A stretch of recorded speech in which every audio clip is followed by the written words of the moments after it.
আসসালামু আলাইকুম। আমি মোহাম্মদ বাবুল ইসলাম, সহকারী শিক্ষক, ডিপিজি মাধ্যমিক বালিকা বিদ্যালয় অনলাইন ক্লাস থেকে তোমাদের সবাইকে শুভেচ্ছা। প্রিয় শিক্ষার্থীবৃন্দ, তোমরা সবাই কেমন আছো? আশা রাখি আল্লাহর রহমতে তোমরা সবাই ভালো আছো। আমিও তোমাদের দোয়ায় ভালো আছি। প্রিয় শিক্ষার্থীবৃন্দ, আজকে আমি তোমাদের যে বিষয় সম্পর্কে আলোচনা করব সে বিষয়ের নাম ষষ্ঠ শ্রেণীর গণিত, অধ্যায় 4, অনুশীলনী 4.2। প্রিয় শিক্ষার্থীবৃন্দ, গত পর্বে আমি তোমাদের বীজগণিত রাশির যোগফল কিভাবে নির্ণয় করতে হয় সে সম্পর্কে আমি আলোচনা করেছিলাম। আজকে তোমাদের যে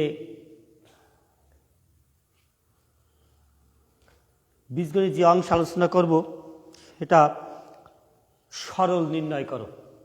বীজগণিতের যে সরল, সে সরল তোমরা পাটিগণিতের সরল নির্ণয় শিখেছ, কিন্তু বীজগণিতের বেলায় এসে একটু ব্যতিক্রম না, একই নিয়ম যে সরল নির্ণয় আমরা এখন শিখব। এই সরল নির্ণয় করতে গেলে উপরের দিকে লক্ষ্য রাখো, তোমরা সহজেই বুঝতে পারবে। প্রিয় শিক্ষার্থীবৃন্দ, সরল মানে একেবারে সোজা। চলো তোমরা উপরের দিকে লক্ষ্য করো এবং তোমাদের খাতা ও কলম নিয়ে তোমরা বসে যাও।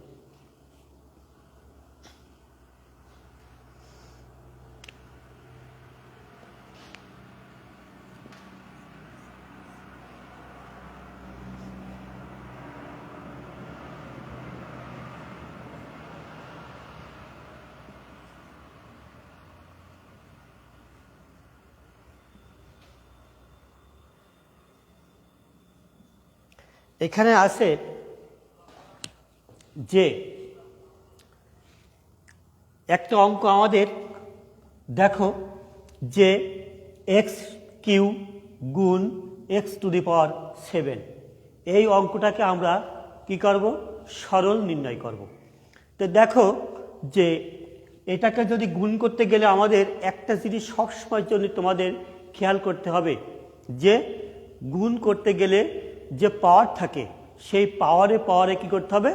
যোগ করতে হবে। এই দিকে শুধু খেয়াল রাখতে হবে। আমি কিন্তু তোমাদের দেখো এখানে আছে কে? এখানে আছে এক্স কিউ, অর্থাৎ এক্স টু দি পাওয়ার 3 বলে আমরা কি বলে রাখি?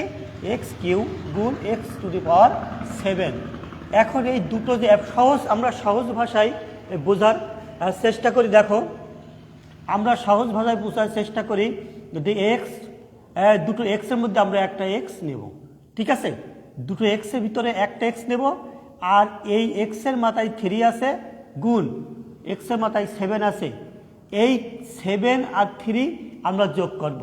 যেহেতু আমাদের সরল করতে যে প্রথমে কিন্তু আমাদের বলেছে যে গুণ আছে, আমরা গুণ করব। তা গুণ করতে গেলে কি হবে? এই দুটো এক্সের মধ্যে এক্স নেব একটা, আর 7 আর 3 কত হয়? 10। এই এক্সের মাথায় এই 10 দিয়ে দেব, তাহলে কিন্তু সহজে আমাদের ফলাফলটা বেরিয়ে আসবে। আমার মনে হয় তোমরা খুব সহজেই কিন্তু এই অঙ্কটা বুঝতে পেরেছো যে X into X Q into X to the power 7, এটাকে যদি আমরা গুণফল করি তাহলে দুটো এক্সের মধ্যে একটা এক্স নিলাম, আর কি করলাম? এই যে মাথায় যে পাওয়ার আছে 3 আর 7, এই 3 আর 7 যোগ করে হয়েছে 10, তাহলে আমাদের এক্স টু দি পাওয়ার 10, এটি আমাদের অ্যান্সার। প্রিয় শিক্ষার্থীবৃন্দ, আমার মনে হয় তোমরা খুব সহজে এটা বুঝতে পেরেছো। দেখো আমি তোমাদের একই নিয়ম, তোমাদের আরেকটা অঙ্ক আমি সমাধান করার চেষ্টা করছি।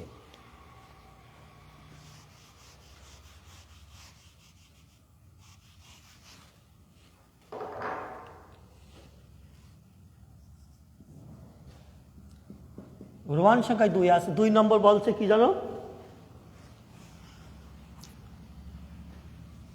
এ কিউ গুণ এ গুণ a⁵ আমরা সব সময়ের জন্য চেষ্টা করব এর মাথায় 5 যদি এর মাথায় 6 থাকে a⁵ বলি, তাই না? আবার এর মাথায় 5 থাকলে কি বলবো যে a⁵ এখন দেখো ওখানে ছিল দুইটা, তাই না? x³ ইন্টু x⁵, কিন্তু এখানে কি আছে? এখানে কিন্তু তিনটা আছে। দেখো x³ into a into a⁵, এখানে কিন্তু তিনটা এ বোঝাচ্ছে আমাদের এখানে আছে। আমরা কিন্তু খুব সহজেই কিন্তু বোঝার চেষ্টা করব যে ওখানে বলি দুটো এক্স এর থেকে আমাদের একটা এক্স নিতে বলেছে, এখানে তিনটে এ আছে, আমরা তিনটে এর থেকে আমরা একটা এ নেব। আমরা সহজে বুঝি, একটা এ নিলাম, তাই না? এখন দেখো এর মাথায় কি আছে? আমি কিন্তু আগের অঙ্ক করার সময় বলেছি যে এর মাথায় যার মাথায় পাওয়ার থাকবে সেই পাওয়ারটা পরে যোগ করতে হবে। তো এর মাথায় আছে 3 ইন্টু এর মাথায় কিন্তু কোনো পাওয়ার নাই, আছে নাকি? আমরা কিন্তু দেখতে পাচ্ছি না পাওয়ার নাই, কিন্তু এই পাওয়ারটা উজ্জ্বল আছে, আমাদের এখানে পাওয়ার ধরে নিতে হবে। যদি কারো মাথায় কোনো এরকম পাওয়ার না থাকে তাহলে সেই জায়গায় আমাদের কি ধরতে হবে? একটা 1 ধরতে হবে। যদি পাওয়ার স্কোয়ার যদি না থাকে, 3 যদি না থাকে, 4 না থাকে, 5 না থাকে, 6, 7, 8 এরকম ধরনের অসংখ্য যদি পাওয়ার যদি না থাকে তাহলে সেখানে আমরা কি ধরবো? যদি খালি থাকে আমরা 1 ধরবো, তাই না? দেখো বন্ধু, আমরা কিন্তু এখানে 1 ধরছি, তা এখানে 1 নেই বলে আমরা 1 ধরি ইন্টু a⁵। তো এখানে আছে 3 আর এখানে আছে 5, তাহলে 5 আর 3 কত? 8। আর এর মাথায় নেই বলে একটা 1 ধরলাম, তাহলে 8 আর 1 9, তাহলে a⁹ এটি আমাদের অ্যান্সার। ঠিক আছে, খুব মজার, তাই না? যে এর মাথায় কোনো কিছু নাই, তাহলে 3 আর একটা 1, 4 আর এই 5, কত হলো? 9। এই a⁹ এটা আমাদের অ্যান্সার, তাই না বন্ধুরা? হ্যাঁ, আমার মনে হয় তোমরা এই অঙ্কটাও খুব সহজে বুঝতে পেরেছো। একটু প্র্যাকটিস করলেই তোমরা আরও ক্লিয়ার হয়ে যাবে।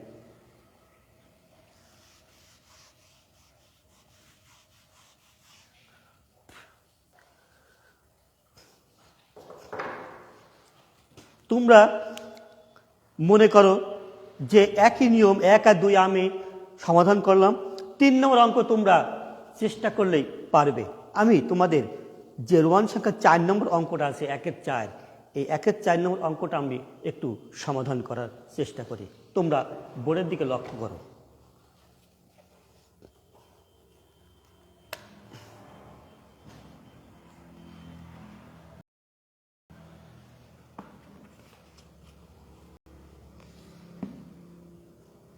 m into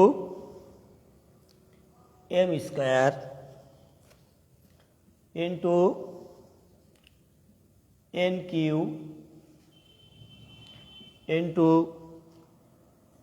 m cube into n⁷। এখানে কি আছে আমাদের এখানে আছে m into m square into n Q into m Q into n⁷। বন্ধুরা, আমরা যেগুলো এম আছে, এম এর মাথায় পাওয়ার আছে, সেই এমগুলো এক সাইডে করি, তারপর ইন্টু চিহ্ন দিয়ে এন যেগুলো আছে সেগুলো আমরা আলাদা করি। দেখো, একটু খেয়াল করো, আলাদা করলে কি দাঁড়ায়? সমান সমান দিলাম m ইন্টু m স্কোয়ার, আর এখানে আছে কি? m কিউ গুণ m কিউ। আমরা এটাকে ব্র্যাকেটের মধ্যে রাখি, এখানে গুণ চিহ্ন দিলাম, দিয়ে এটাকে ব্র্যাকেট শুরু করে এখানে আছে n কিউ গুণ n⁷, ব্র্যাকেট শেষ করি। দেখো বন্ধুরা, আমরা কিন্তু কি করেছি? আমরা এমগুলো এক সাইডে নিয়েছি ব্র্যাকেটের ভিতরে দিয়ে, ইন্টু চিহ্ন দিয়ে, আবার এনগুলো আরেকটা ব্র্যাকেটের ভিতরে রেখেছি, কিন্তু এটাকে আমরা কি করব? গুণ করব। দেখো, সেই ধারাবাহিকতায় একই নিয়ম, তাই না? যে 3টে এম আছে এখানে, m into m square into m Q, তা 3টে এম থেকে আমরা সহজে বোঝার জন্য একটা এম নিই, তাই না? এখন দেখো, এর মাথায় কিন্তু কোনো নেই, আছে নাকি? কোনো পাওয়ার আছে? কোনো পাওয়ার নাই, শক্তি নাই, কোনো পাওয়ার নাই। তাহলে কি ধরবো আমরা? একটা 1 ধরবো, কিন্তু আগে অঙ্কে আমরা শিখেছি 1 ধরতে হবে, তাই না? তা 1 আর এই 2 স্কয়ার বলতে কি 2 বুঝোই, স্কয়ার বলতে কি বুঝোই 2 বুঝোই। তাহলে 1 আর 2 3 আর 3 6, তাই না? 6। তাহলে m⁶ গুণ চিহ্ন দিলাম, এই গুণ চিহ্ন দিলাম, এই দুটো এর থেকে আমরা একটা n নেব, তাই না? একটা n নেব, নেওয়ার পর দেখো 7 আর 3 কত হয়? 10, তাই না? এবার আমরা m⁶ ইন্টু n⁻10 গুণ করব। যদি আমরা তাহলে mn, যদি যেহেতু এটা m এটা n, দুটোই কিন্তু এক জিনিস না, অবশ্যই দুটো আলাদা আলাদা জিনিস।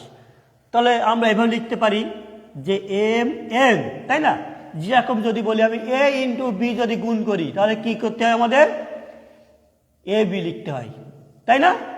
যদি আমরা a ইন্টু বি স্কয়ার গুণ করি, এখানে এ আছে, এখানে এ নাই, নিলাম আমরা একটা এ, তাই না?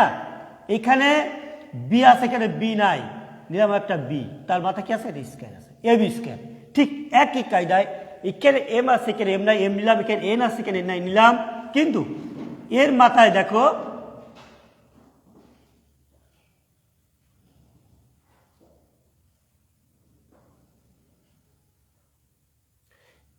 এখানে ঠিক একই কায়দায় এম নাই, m⁶ n⁻10, এটাই উত্তর, তাই না? এটা আমাদের উত্তর। তো বন্ধুরা, আমরা এই অঙ্কটা করলাম, তোমরা বুঝতে পেরেছো?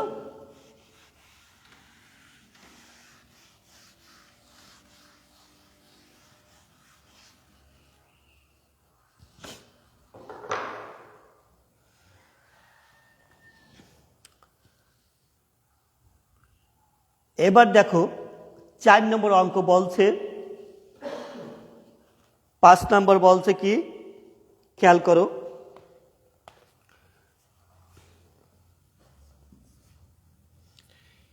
Three A into 4b into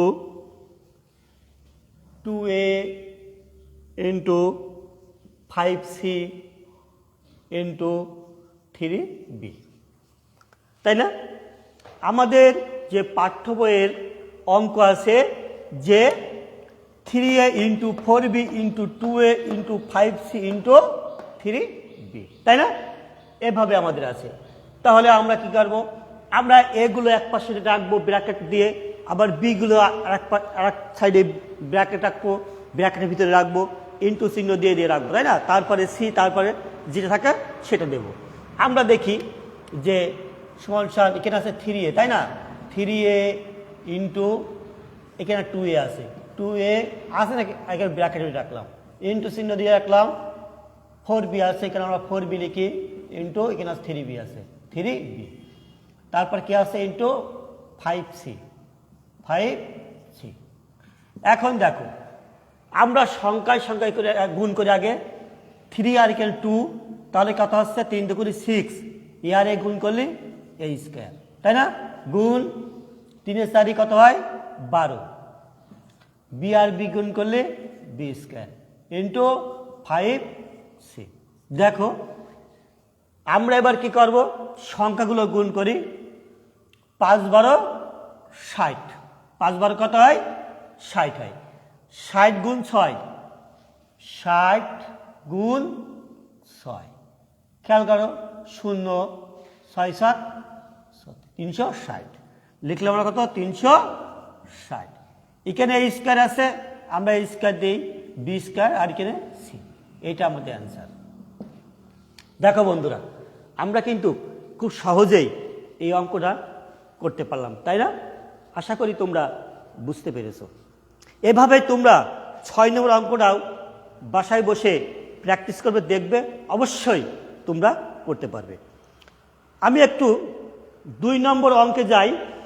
4.2-এর 2 নম্বর অঙ্ক বলছে যে এ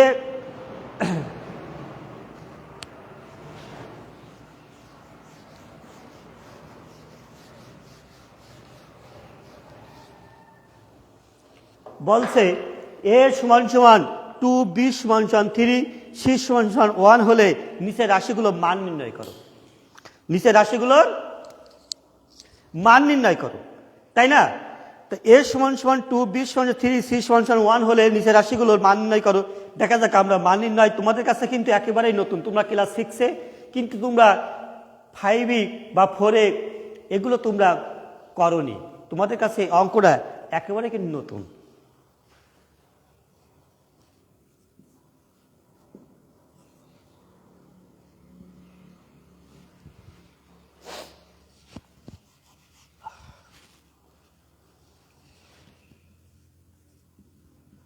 আমরা লিখতে পারি এভাবে, দেওয়া আছে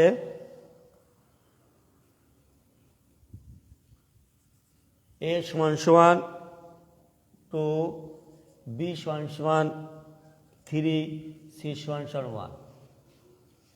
এবার আমরা 1 নম্বর অঙ্কটা করব, এ কিউ প্লাস বি স্কয়ার, তাই না? দেখো আমাদের কিন্তু অঙ্কে কি দেয়া আছে, আমাদের এই 2 নম্বর অঙ্ক দেয়া আছে কি, যে এ সমান সমান 2, বি সমান সমান 3, সি সমান সমান 1। তাহলে 1 নম্বর অঙ্কই আমাদের বলছে এ কিউ প্লাস বি স্কয়ারের মান নির্ণয় করতে বলছে। এই রাশি কি বলছে, মান নির্ণয় করতে বলছে। তাহলে আমরা দেখি মান নির্ণয় কিভাবে করতে হয়। আমরা যার যেখানে যে মান, আমরা তার নিচে সেটা বসেই মান নির্ণয় করব, তাই না বন্ধুরা? দেখো একেবারেই কিন্তু সোজা। আমরা কিন্তু এর মান কি দেওয়া আছে আমাদের এখানে, এ আছে, এর মান দেওয়া আছে 2, এর মান আমরা এর জায়গাটা কি বসাবো, আমরা একটা 2 বসাই দিলাম, যে ব্র্যাকেট দিয়ে তার উপরে দেখো 3 আছে, আমরা একটা 3 দিলাম, কিউ দিলাম, প্লাস বি সমান সমান কি আছে, বি সমান 3 আছে, আমরা 20 জায়গায় 3 লিখবো, তারপরে এই স্কয়ার দেব। দেখো আমরা কিন্তু মান বসিয়েছি, তাই না? যার যে মান আমরা তার সেই জায়গায় কিন্তু সেই মানটাই আমরা দিয়েছি। বাস্তবতায় দেখো ঠিক আছে কিনা, এখানে এর সমান সমান 2 আছে, আমরা এর জায়গায় আমরা যেহেতু আমরা এই অঙ্কটা করছি, এর জায়গায় আমরা 2 দিলাম, এর মাথায় কিউ আছে, এই কিউটা সেই জায়গায়, যে জায়গায় কিউ আমরা ঠিক সেই জায়গায় বসিয়ে দিয়েছি। এই প্লাস বি সমান সমান কি আছে আমাদের দেওয়া, বি সমান আছে 3, আমরা 20 জায়গায় 3 দিলাম, বির মাথায় একটা স্কয়ার আছে, সেই স্কয়ার যেখানে থাকার কথা সেই জায়গায় কিন্তু আমরা স্কয়ারটা দিয়েছি। তাহলে কিন্তু আমরা ভুল কোনোটাই লিখিনি, তাই না? এখন দেখো খুব সহজ, একটু চেষ্টা করলে তোমরা পারবে, খুবই সহজ। এখন দেখো এখানে 2 আছে, তাই না? এর মাথায় কিউ আছে, 3 আছে, তাহলে এই 2 এখানে কয়বার আছে দেখতে হবে, ওর মাথায় যে যেটা থাকবে না কেন সেই কয়বার সেটা আছে, তাই না? 2 যদি এখানে থাকে, এর মাথায় যদি 3 থাকে, 2 কবার আছে, 3টে 2 আছে। যদি এখানে 4 থাকতো তাহলে বলতাম যে 2 এখানে 4 বার আছে। যদি এখানে 5 থাকতো তাহলে বুঝতাম 2 এখানে 5 বার আছে। ঠিক একই কায়দায় এখানে যদি 2 থাকতো, স্কয়ার থাকতো, তাহলে বুঝতাম 2 এখানে 2 বার আছে। তাহলে আমরা খুব সহজে বুঝি 2 কয়বার আছে, 3 বার আছে। এই 3টে 2 আমাদের গুণ করতে হবে। কি করবো আমরা, এই 3টা 2 যদি আমরা গুণ করি তাহলে আমরা খুব সহজে অঙ্ক করে ফেলাবো। তাহলে 3টে 2 আমরা গুণ করি, 2 গুণ 2 গুণ 2 আছে, এখানে 3 আছে বলে আমরা 3টে 2 গুণ করলাম, 2 দুগুণে 4, 4 দুগুণে কত হয় 8, আমরা কেন 8 দিলাম, প্লাস চিহ্ন। এবার সে একই নিয়ম দেখো, 3 আছে ভিতরে, মাথায় আছে স্কয়ার, স্কয়ার মানে 2, তাই না, বর্গ 2, তাই স্কয়ার বলতে 2 বুঝাই, 2 বুঝাই, তাহলে 3 এখানে কয়বার আছে ভাবতে হবে, অবশ্যই 2 বার আছে, তাই না?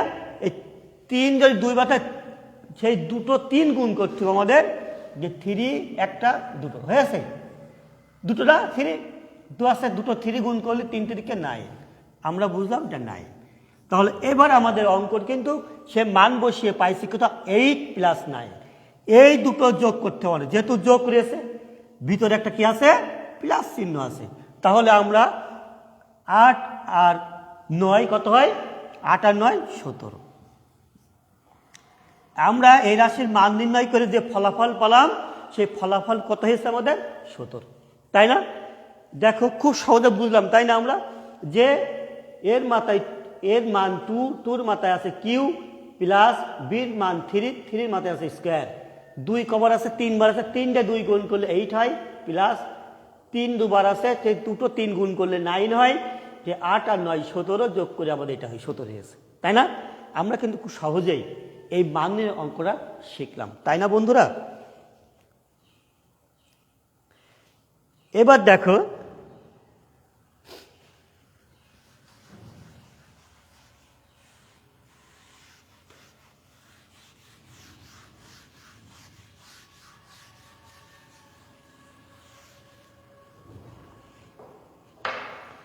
Bq plus CQ, BQ plus C Q আমাদের দেওয়া ছিল কি মান? এ সমান কত 2, বি সমান 3, সি সমান 1। এখন দেখো বির মান বির কিউ প্লাস সি কিউ, বির মান কত 3, তার মাথায় আছে কিউ, প্লাস সি সমান কত 1, 1-এর মাথায় কিউ।